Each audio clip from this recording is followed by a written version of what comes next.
Olá, boa noite. Iniciamos mais um dia da nossa leitura do livro A Cultura do Jejum. Estamos hoje no 22º dia.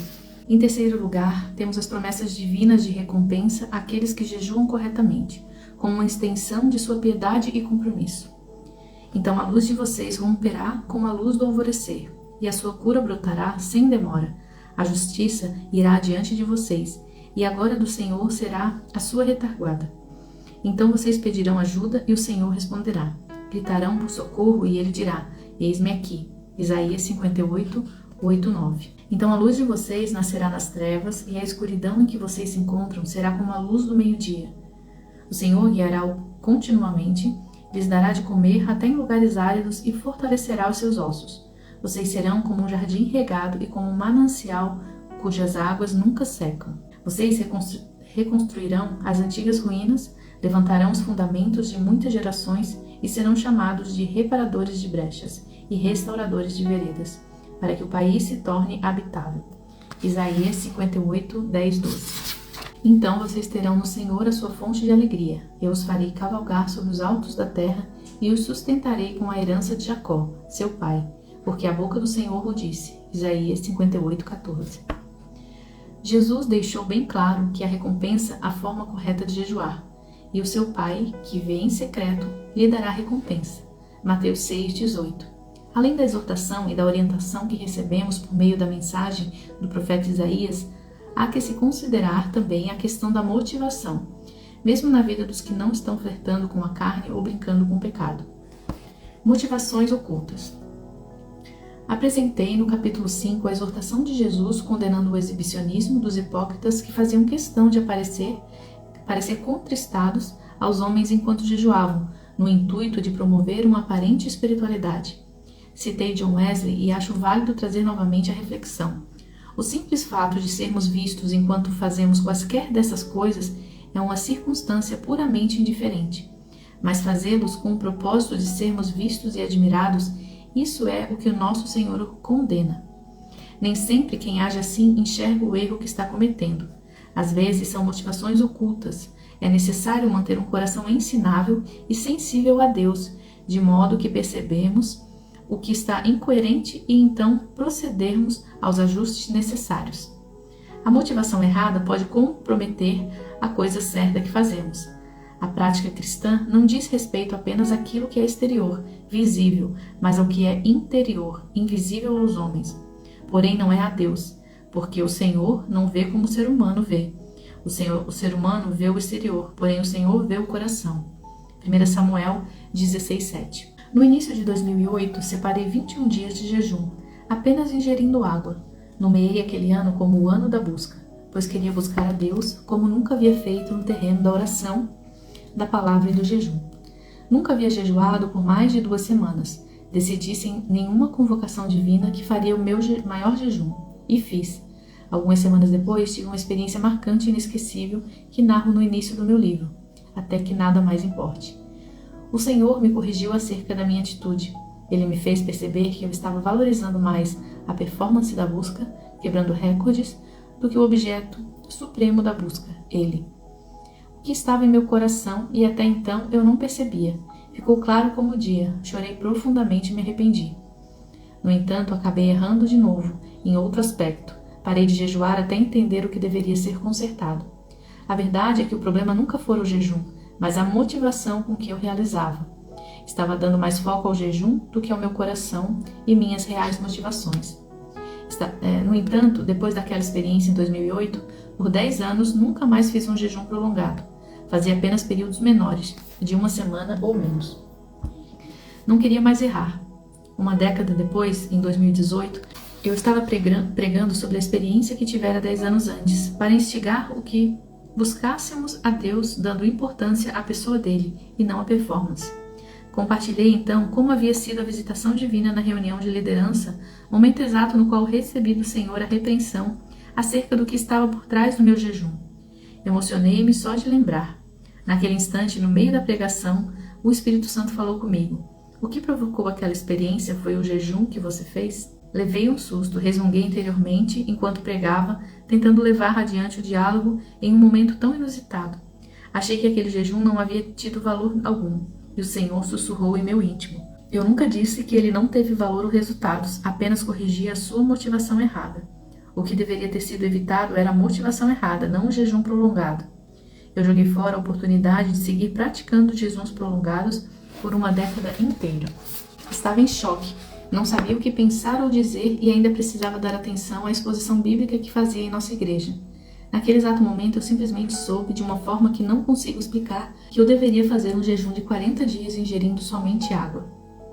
Foi o que eu fiz, e minha vida nunca mais foi a mesma. Naquela nova oportunidade eu não valorizei a performance, mas apenas meu Senhor, porque em minha fome era maior do que o anseio pela comida. Ainda somos seres imperfeitos. A verdade é que erraremos ao longo do processo, mas não devemos desanimar nem desistir. Precisamos ter um coração ensinável.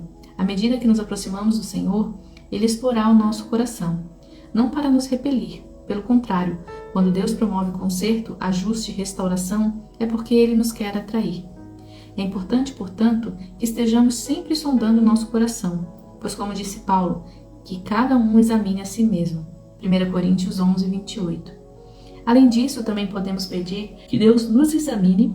Sonda-me, ó Deus, e me conhece, e conhece o meu coração. Prova-me e conhece os meus pensamentos. Vê se há em mim algum caminho mau e guia-me pelo caminho eterno. Salmos 139, 23, 24. Costumo brincar que melhor que o autoexame é o exame do auto. O caso de Ananias e Safira deve servir sempre de advertência a todo cristão. Eles receberam uma legítima direção do Espírito Santo, mas se perderam na motivação. O que os levou a mentir? O que os levou a agir como se tivessem entregado tudo, quando na verdade não haviam feito? Seria uma necessidade de reconhecimento dos outros, ainda que o coração não estivesse alinhado com o que aparentavam? Não podemos dizer com certeza, mas sabemos que eles falharam. Ofertar era uma coisa certa, que eles fizeram do jeito errado. No entanto, o que deveria ser evitado não era a oferta, e sim a forma errada de praticá-la. Semelhantemente, o jejum deve ser evitado. Nossas motivações é que precisam ser vigiadas. Dito isso, passemos a considerar agora a forma correta de jejuar em uma perspectiva externa, física e prática. O aspecto físico. A abstinência alimentar gera desconforto, isso é fato. Não precisa, contudo, ser algo tão insuportável ou um processo compulsório de sofrimento que não possa ser amenizado. A maioria das pessoas reclama de dor de cabeça e irritação, além de falta de energia e disposição. Sintomas que são comuns em jejuns menores ou no início dos maiores.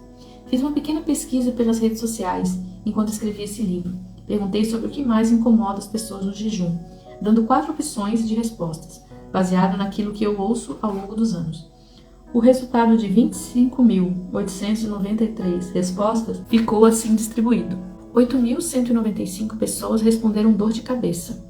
7.404 responderam falta de energia. 5.855 responderam irritação. 4.439 pessoas responderam falta de atenção e senso de raciocínio lento. Evidentemente, o jejum é, em seu início, para a maioria das pessoas, uma experiência fisicamente desconfortável. Isso leva muitos a acreditarem que não seja sábio nem saudável jejuar. A reflexão a ser feita é: Deus nos permitiria uma prática autodestrutiva? É claro que não. Elmer Towns, autor do livro Jejum segundo Daniel, comenta: Deus criou o corpo humano de uma maneira que este necessita de alimento para manter-se em movimento.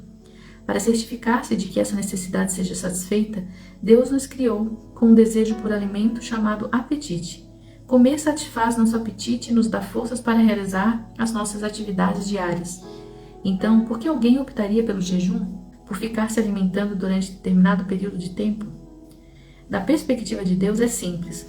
O jejum pode ser usado para reforçar um propósito espiritual. Muitos que nunca jejuaram ficam aflitos diante do desafio de absterem de alimentos.